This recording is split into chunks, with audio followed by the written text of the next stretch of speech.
नमस्कार मंडळी, food with mamma मध्ये तुमचे स्वागत आहे. आज आपण खूप छान रेसिपी बनवत आहोत. बघू शकता किती छान अपीअरन्स दिसते.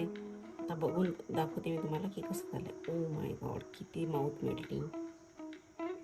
बघू शकता किती मस्त झालं. एक एक लेअर सुद्धा दिसतीये ब्रेडची. ओके, तर आता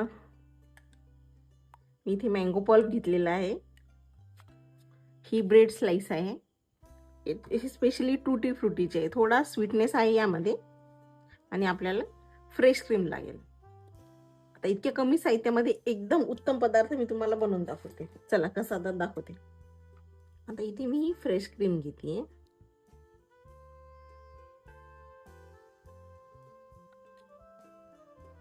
थोडीशी लागेल आपल्याला, साधारण एक मोठा चम्मच. आणि त्या जोडीला मी इथे 2 चम्मच हा मँगो पल्प टाकून घेते. आता विस्करनी याला छान विस्क करायचंय, म्हणजे या फ्रेश क्रीम कारण की अनस्वीटन आहे, मँगो पल्प मी याला छान फ्लेवर येईल. चांगलं विस्क करायचंय म्हणजे ही छान क्रीमी आणि फ्रॉदी होईल.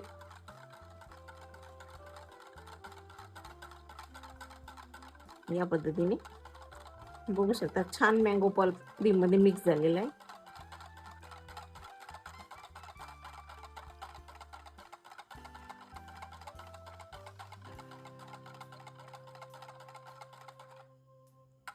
तर या पद्धतीने बनवायचे आहे.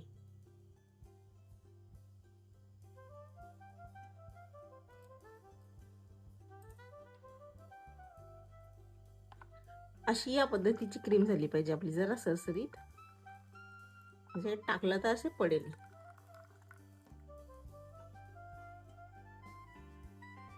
आता ही जी फ्रूट केकची स्लाइस आहे या आपण या काचेच्या भांड्यामध्ये अशी टाकून घेऊया. लेयरिंग करायची जरा आपल्याला. तर सर्वप्रथम मी इथे आता ब्रेडची स्लाइस टाकून घेतलेली आहे आणि हा जो मँगो पल्प आहे हा टाकून घेतलेला आहे. आता जी आपण दुसरी लेयर बनवली होती क्रीमची, ती यावर थोडीशी घालणार आहोत. अगेन मी दुसरी स्लाइस ठेवते. सेम प्रोसेस आपल्याला रिपीट करायची आहे.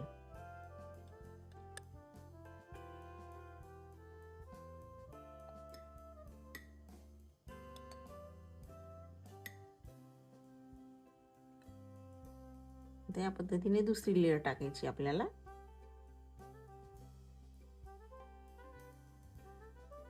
तिसरी स्लाइस ठेवायची. खायला इतकं अप्रतिम आणि मजेदार लागतं, लहानांपासून सगळ्या मोठ्यांना पण आवडेल. आता लहान मुलांच्या शाळेच्या सुट्ट्या लागलेल्या आहेत. आता रोज काही बाहेर खाण्यापेक्षा घरीच तुम्ही असे छान छान विविध प्रकारचे सिंपल डेझर्ट बनवू शकता, जेणे की लहान लेकरं बाहेरचे काही पदार्थ खाणार नाहीत.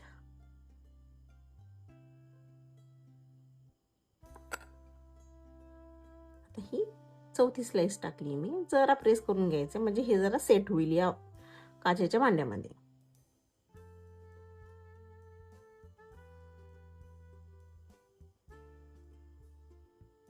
या पद्धतीने लेयरिंग करूया.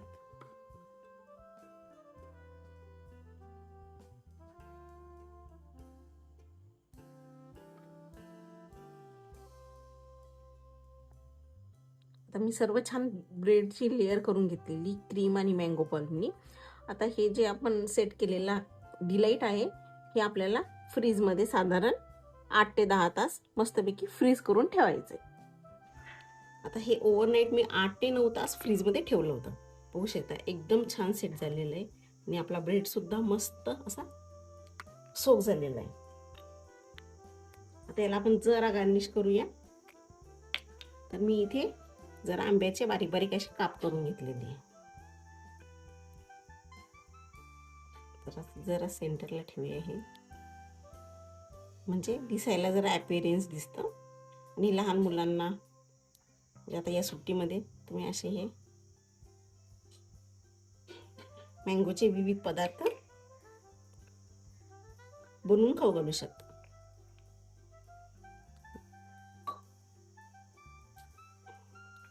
आणि आणि साईडला जरा मी पिस्त्याचा जो चुरा आहे मी बारीक करून घेतलाय तो टाकते.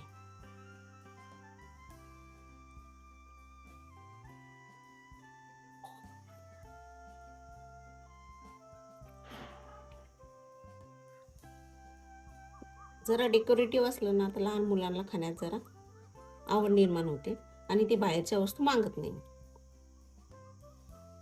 तर एवढ्या उन्हाळ्यामध्ये असे बाहेर जाऊन असे वेगळे पदार्थ खाण्यापेक्षा आपण घरीच बनवू शकतो. बघू शकता किती छान ॲपिअरन्स दिसते.